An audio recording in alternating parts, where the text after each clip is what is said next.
Yes, I am saying you don't have to allow your business to go under.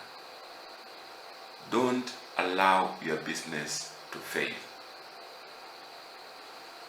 It has been established that 20% of Africa's small businesses fail in their first year. 30% fail in their second year, and 50% fail after 5 years in business. Finally, 70% of the small business owners fail in their 10th year in business. This tells us that business continuity is a problem in Africa. Yes. But the question is, why do small businesses fail? There are many reasons. Different researchers have come up with different reasons. Look, poor execution and no experience is one. No viable market and bad location is another. Too much leverage, spending too much is another. Undercapitalized working capital, no competitive advantage, competing with the leaders in unfavorable industries, the niche too small, wrong market, founding team breakup, wrong partner, poor pricing, the maths don't just work. That's one researcher found out, actually globally. 46% incompetence, 30% lack of managerial experience, 11% lack of experience in the industry. Others include poor planning, the wrong location, ineffective marketing, hiring the wrong people, believing you can do everything yourself. These are some of the reasons. 42% because there is no market. 14% because they ignore their customers. 23% because they don't have the right team. 29%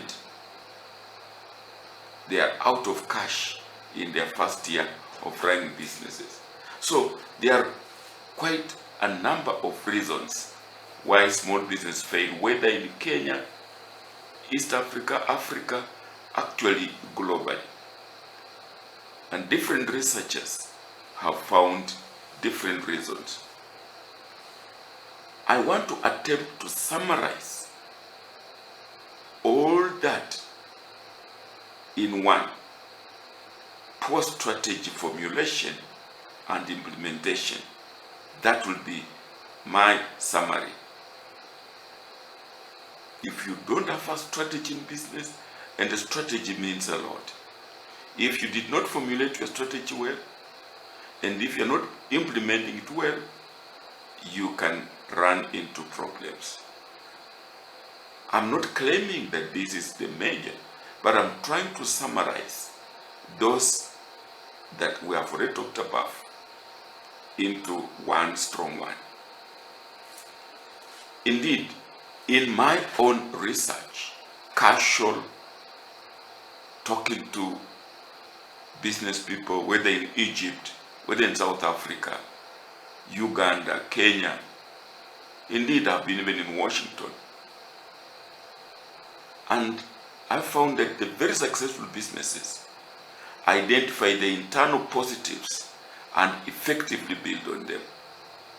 Within their own businesses, what are the positive aspects, conditions, and then they build on them. They also identify the internal negatives and correct them. The negative conditions within the business. You identify what is hitting me internally, then they correct them and they succeed. Successful businesses look for available and emerging external positive chances and take advantage of them. As they emerge, they grab them and take advantage of them. But they also keep a watch of existing and emerging external dangers and either avoid or effectively manage them.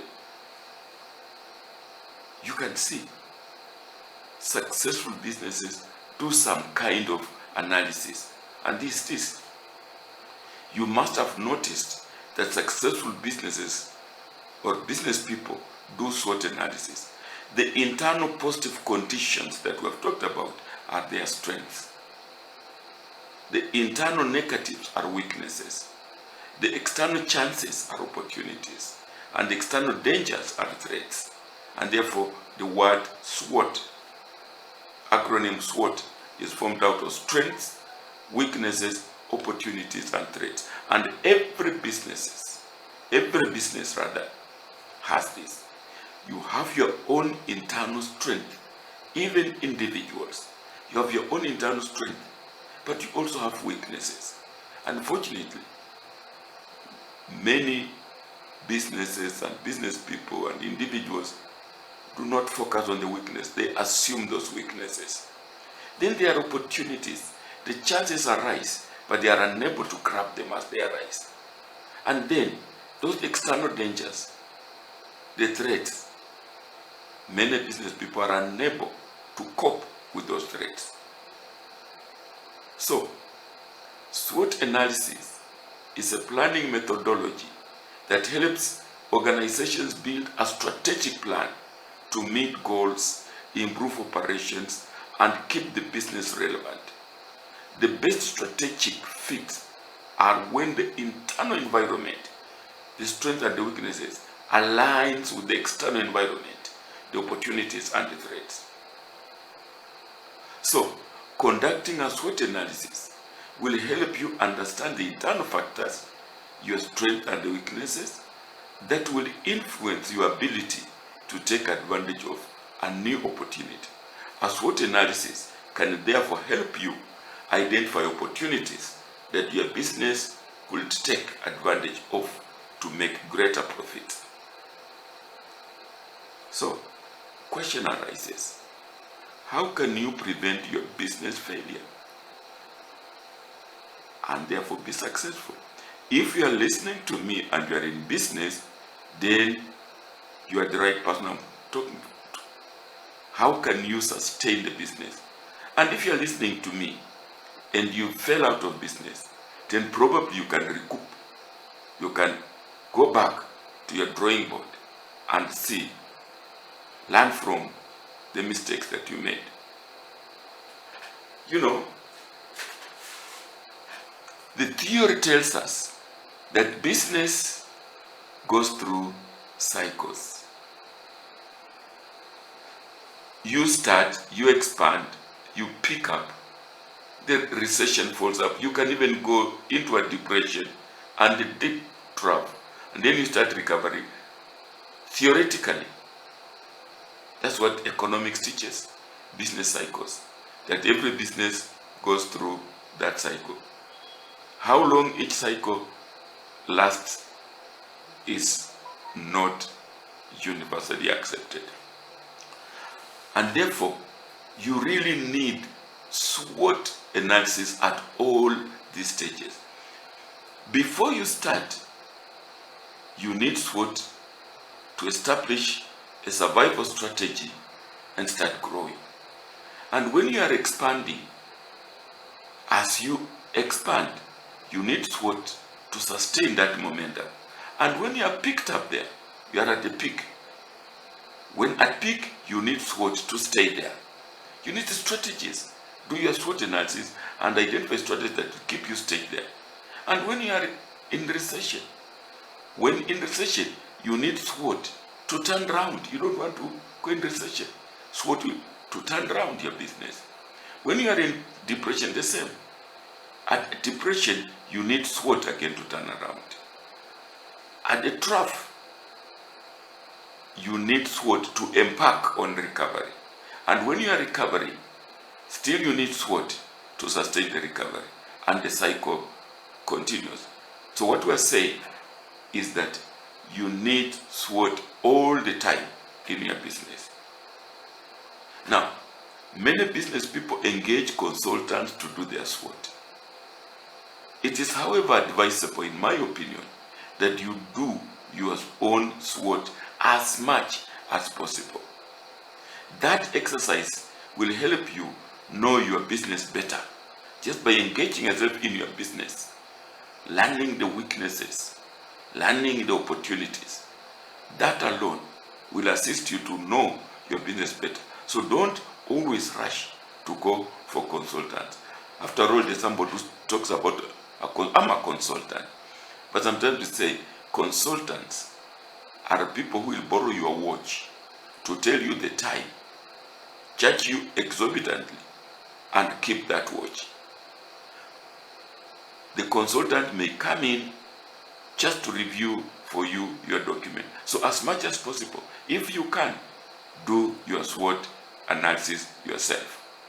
So in summary, doing your own SWOT analysis will help you understand your business better, address its weaknesses, deter the threats, capitalize on opportunities, take advantage of your strengths, and indeed develop business goals and strategies for achieving them. Do it yourself, learn your business, unless it is a must that you get in a consultant to do it for you. So, let me guide you, do your SWOT. I want to say that I have delivered SWOT talks and trainings at many conferences, both locally and globally.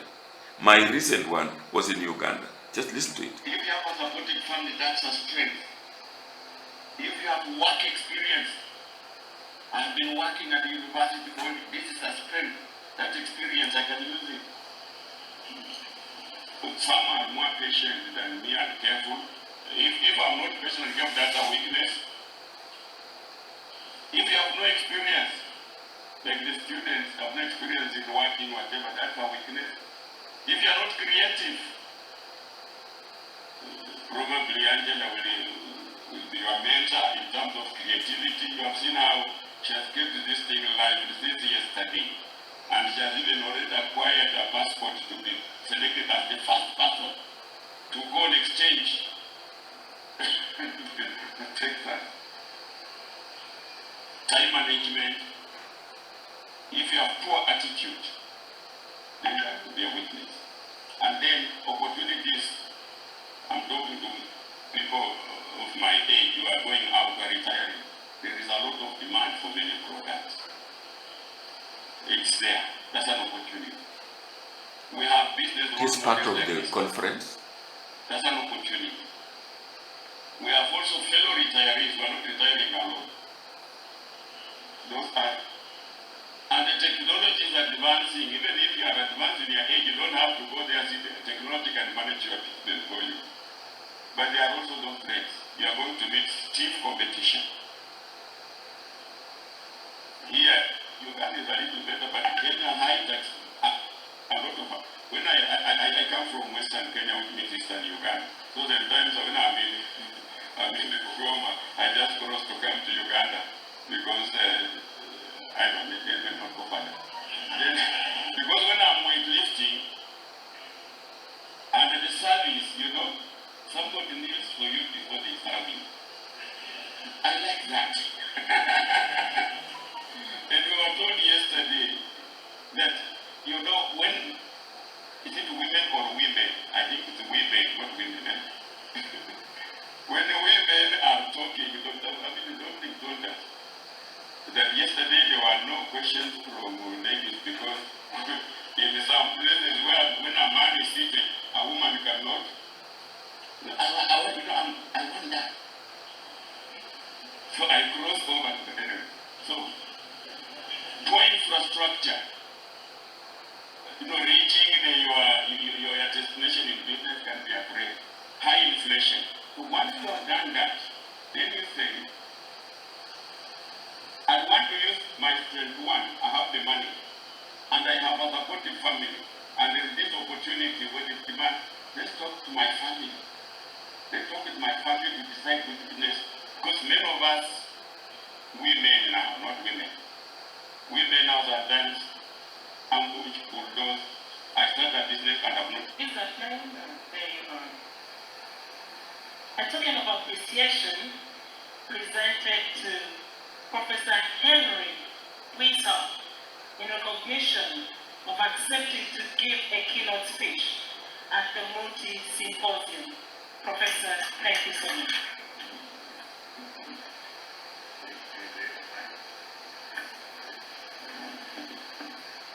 I wanted to say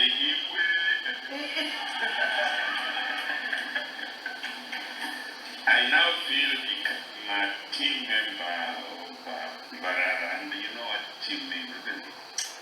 Together, everyone achieve more. We can achieve more.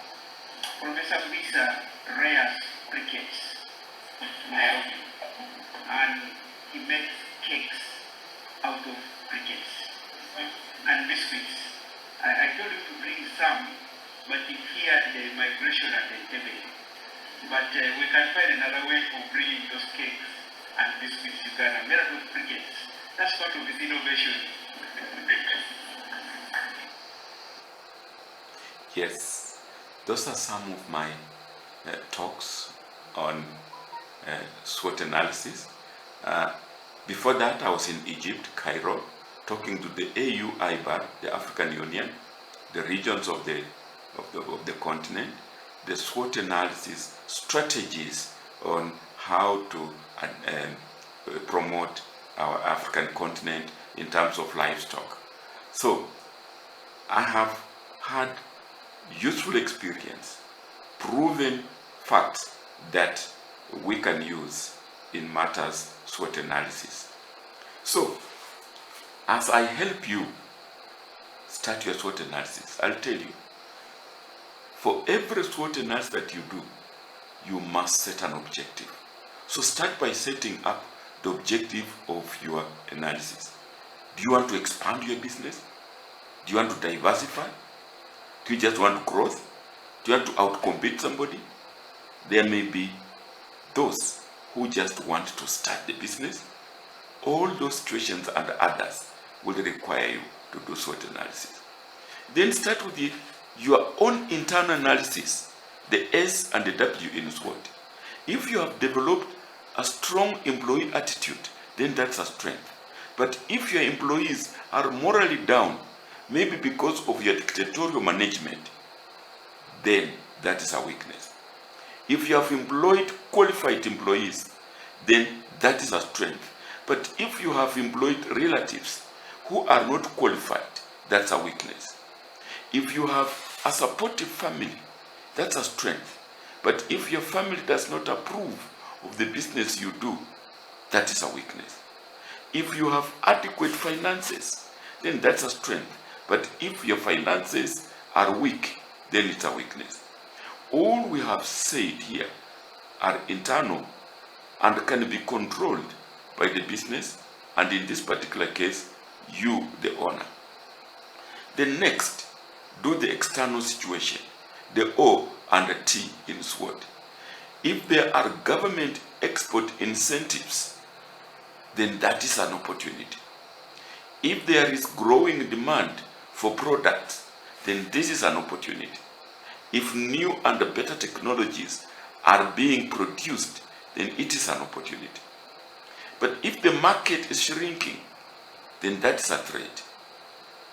But when it is growing, then it's an opportunity.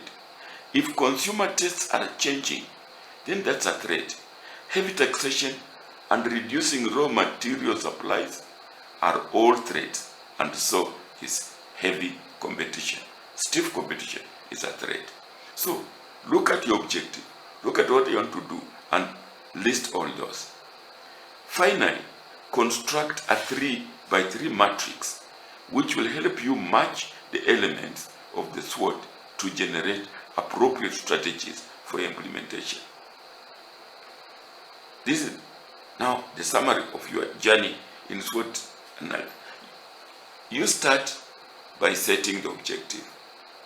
Then you do the internal analysis, the S, strength and weaknesses. Then do the external analysis, the opportunities and the threats. Then construct the SWOT matrix, and then use the matrix to generate strategies. So there you are. Decide on the objective that you want to achieve. List the strengths and weaknesses related to the objective. List the opportunities and the threats related to the objective. Generate a 3x3 matrix and place S, W, O, and T appropriately. Then do a matching exercise to generate the strategies. Yes, your 3x3 matrix will look something like that. Here, the arrows are pointing where you are listing your strengths. Here you are listing your weaknesses. Here you are listing your opportunities, and you are listing your threats. The arrows indicate that. And then when you do the matching, you'll be getting what we call SO strategies. Strengths matched with opportunities. Weaknesses matched with opportunities. Strengths matched with weaknesses. And the weaknesses matched with the threats. So, your SWOT analysis, which is a strategic planning technique used to identify the strengths, weaknesses, opportunities, and threats related to project planning or business competition. You see, we have the internal factors, the strengths and the weaknesses, the S and the W. And then we have the external factors, the opportunities and the threats, the O and the T. So when you match S and O, these strategies, you generate strategies that use the strengths to take advantage of opportunities. You have the strengths, there are opportunities. We call it go on the offensive, low-hanging fruits. The WO strategies, when you compare your weaknesses and opportunities, you generate strategies that take advantage of opportunities by overcoming weaknesses. If you have a weakness, make sure that you overcome it. You convert it into a strength. Then the ST strategies. When you now merge or marry the S and the T, you create ST strategies. You generate strategies that use strengths to avoid threats. And finally, the WT or the WT strategies, you generate strategies that minimize weaknesses and avoid threats. So this is now your final exercise. You have done the strengths, you have done the weaknesses, opportunities, and the threats, and you have used them to generate strategies or plans of action. Here is a hypothetical SWOT analysis for a poultry farmer. The objective for this farmer is diversification. So the strength he has or she has is one, supportive family, two, established reputation, very well networked, and of course there are others that we could identify.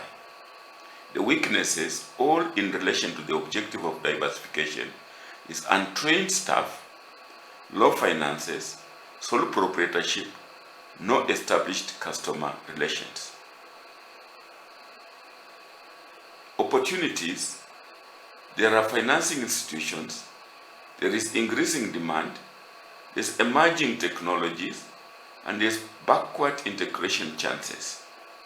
Under the threats, there is stiff competition, very high feed prices, taxation, and cheap imports. So, matching now.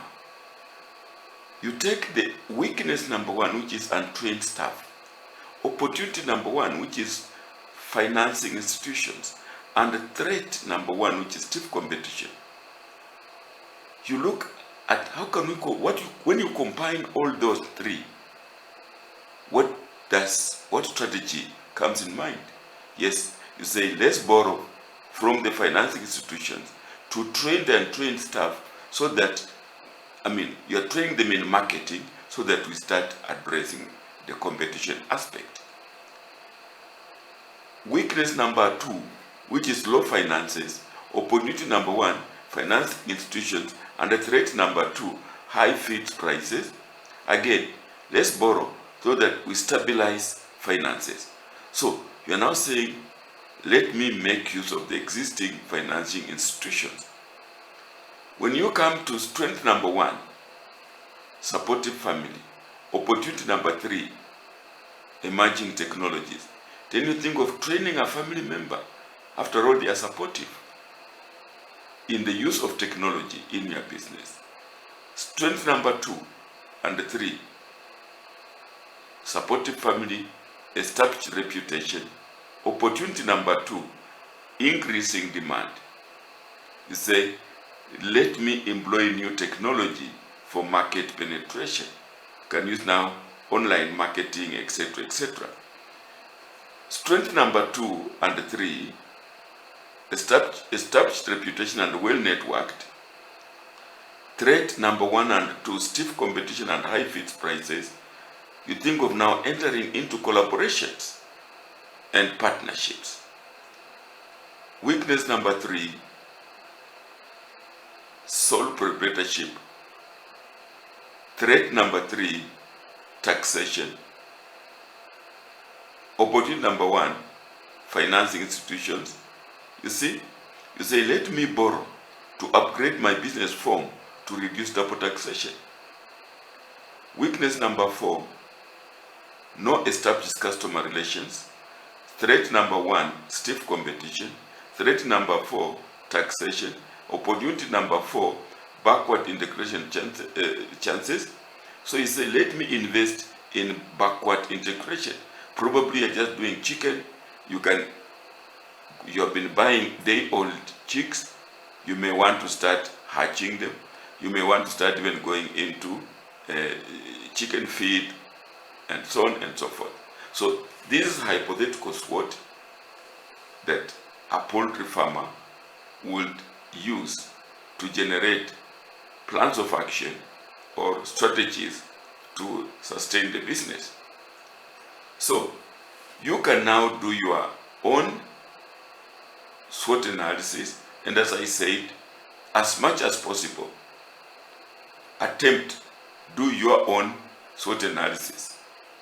You'll generate what we call, when you match the strengths and opportunities, you'll get max strategies. This maximizing the use of strengths to maximize the benefits of opportunities. You'll also have mini-max strategies.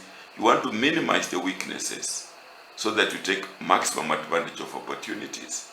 You'll also have max-mini strategies.